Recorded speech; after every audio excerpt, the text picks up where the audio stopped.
And the police in St. Anne have ramped up operations targeting criminal activity in popular residential and tourist areas.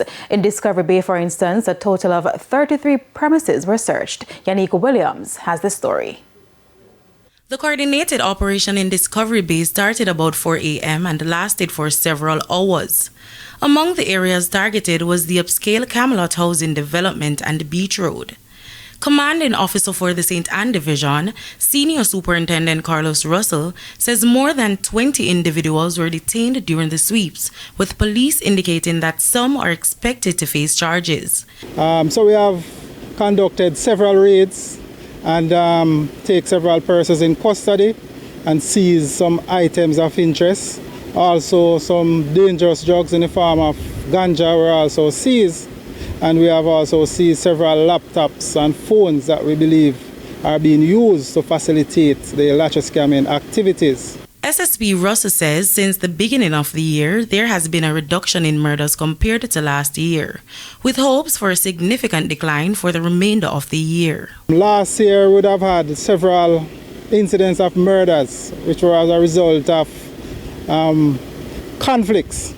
And we are seeing this year also that a lot of our incidents of murders are also related to conflicts.